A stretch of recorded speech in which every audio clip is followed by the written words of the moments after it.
Dick Cheney's daughter running ads for Democrats in the fall of 2022. So you had that on your bingo card. Congrats. You cannot take things away from people once they already have them. Welcome to Political Experts React, where we break down political ads in media, explain what the people behind them are trying to accomplish, and decide whether or not they did a good job. I'm Dan Pfeiffer, former communications director for President Barack Obama. Joining me today is Anat Shener-Osorio, founder of ASO Communications and a messaging guru. Great to see you. How are you feeling after this better than expected election? Better every day. You know, you get told it's going to be a roller coaster and you ride the roller coaster and you still lose your stomach. On the scale of potential disasters, this is much better than I think anyone thought. But the purpose of this episode is to unpack how we ended up in this situation, how Democrats messaged in the final stretches, what worked, what didn't. And we're going to start with an ad that you worked on, I believe, from the Future Forward PAC. Which side are you on? Americans who believe liberty and justice are for all? Or traitors inciting violence against our country and trying to take away our freedoms? Which side are you on? People who work for a living and care for our families? Or the Trump Republicans who block everything our families need? This November, it's time to show which side you're on. Vote for Democrats. FFPAC is responsible for the content of this ad.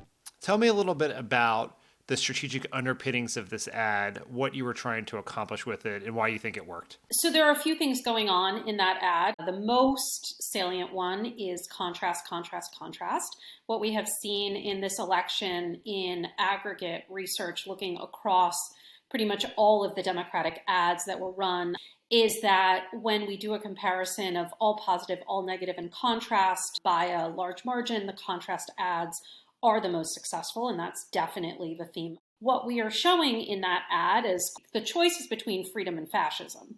That is the either or in this election.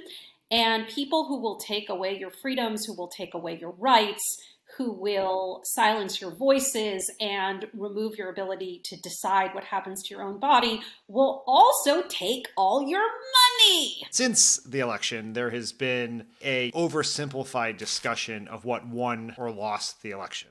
Democrats were right to run on democracy, or they were right to run on abortion. And what we should be focusing on in analyzing what works and what doesn't is not the issues, but the story. What story did those ladder up to?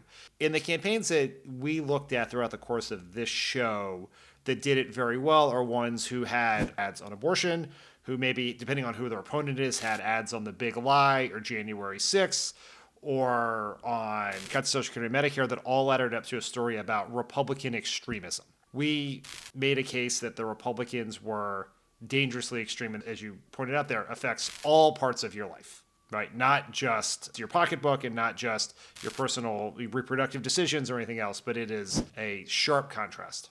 So we know that people are much more prone to act on behalf of a projected loss of something that they perceive themselves to have rather than the possibility of a future gain. That they're going to take away your freedom to decide. They're going to take away your jobs. They're going to take away your Social Security. Take away, take away, take away, take away. Once you confer a thing to people, even if it's something they might not love with their whole heart, like the ACA, they will fight tooth and nail. You cannot take things away from people once they already have them. And so not for nothing did we emphasize over and over again, and so did a lot of winning campaigns, this idea of protect our freedoms, and freedoms plural quite intentionally.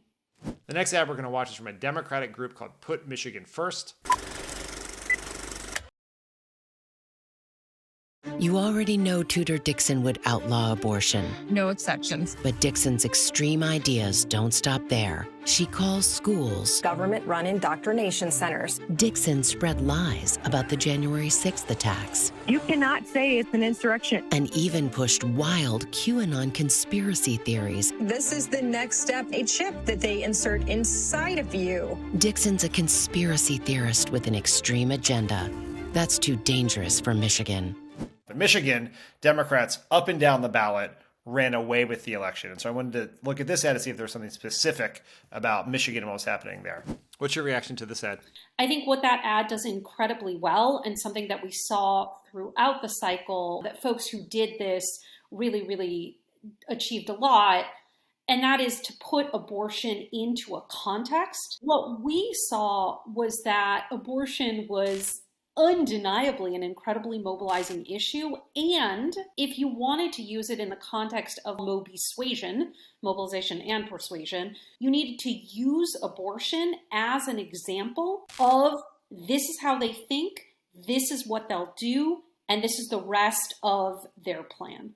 Abortion was also literally on the ballot in Michigan, which undoubtedly had some impact in the overall races there. The decision to overturn Roe v. Wade, and then there were the ensuing even more radical positions on abortion from Republicans, no exceptions, bans on IVF, all of that stuff, made the Democratic argument that these people are incredibly extreme very real. That definitely worked this time.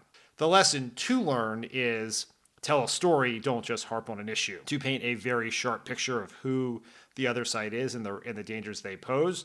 But it's not going to be as simple as Republicans nominating terrible candidates every time, because where they nominated better candidates, they did well. I don't think Ron DeSantis is a good candidate, but he obviously did incredibly well in Florida and was able to avoid some of the mistakes other Republicans made. What worked in this election, in my mind, it is using issues to tell this extremist narrative about Republicans in a way that was very real for people. The lesson to me is that you have to have the debate on your own terms, because you're absolutely right, Dan. We don't get to pick which candidates they're going to run. And so the question for us in the next election is, are we going to set the terms of debate, or are we going to respond to their debate? I think the lesson of all of the last many elections we have is we live in a permanently high turnout environment. They're going to turn out. What we have to do is figure out what message we have that persuades and motivates the majority, right, nationally and in these battleground states, that agrees with the Democratic position on it. And so in that sense, that's how I think we as a party have to do a better job of setting the terms for our debate. I just want to thank everyone for watching this show this season and for everything that everyone did through Vote Save America or every other organization. The fact that Democrats have kept the Senate, we've held the Republicans to one of the smallest House gains in a presidential midterm year in history, is all because of people like you. Thank you so much. The last ad we're going to watch is from The Great Task, a PAC led by Liz Cheney. I don't know that I have ever voted for a Democrat, but if I lived in Arizona, I absolutely would. You have a candidate for governor, Kari Lake. You have a candidate for Secretary of State, Mark Finchem, both of whom have said that they will only honor the results of an election if they agree with it. And if you care about the survival of our republic, we cannot give people power who will not honor elections. We must have elected officials who honor that responsibility. What do you think? Is this a good ad? It is an ad that absolutely serves its purpose. It is a sort of strange bedfellows kind of ad. It is a appeal to people who perhaps right now, or at least once upon a time, self-identified as Republicans or who like the idea of being independent. What I like about that ad is that it isn't portraying the candidates that, you are supposed to vote for, who she doesn't even name, by the way. It really just goes after Trumpists running in a way that makes a lot of sense. It works for the narrator, etc. What I think is interesting about this ad is the strange bedfellows thing does have some power in an environment where people are pretty skeptical and cynical about politicians. One of the reasons that the January 6th committee was so effective in its messaging was you did not have Adam Schiff for all of his messaging chops making the case. You have someone who's doing it at risk to themselves. And so I thought this was in that sense, a useful ad. And would Dick Cheney's daughter really endorse a radical liberal? No. So what Liz Cheney is doing there for the Republican Arizonan is what we call creating the permission architecture by starting off with the disavowal. I've never voted for a Democrat, and here is what I'm going to do.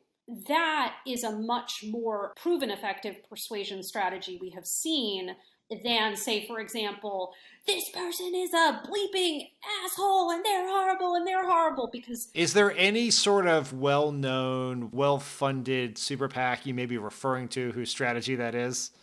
Maybe named after a former president of some kind. I don't know. I have no idea what you're talking about. It's a hypothetical situation. There's no real world analog to this. It's a wacky hypothetical. Yes. One of the hardest things about persuasion that people don't recognize is that irrespective of what you're trying to persuade people on, getting people past the hump of, I used to believe A, and I believed A for a long time, and now I'm going to believe B, that's really hard because they have to go through this process, at least to some degree, of, I thought a wrong thing and now I'm going to change that. And so you have to give people some sort of support for that willingness to change their mind. And that's essentially what Liz Cheney is modeling right there in that ad. Well, we can end it right there. Anat Shener-Osorio, thank you for once again joining us on Political Experts React. Always great to talk to you. Thank you. Thanks for watching these ads and videos with us. If you have anything you'd like us to break down, please let us know in the comments. See you all next time.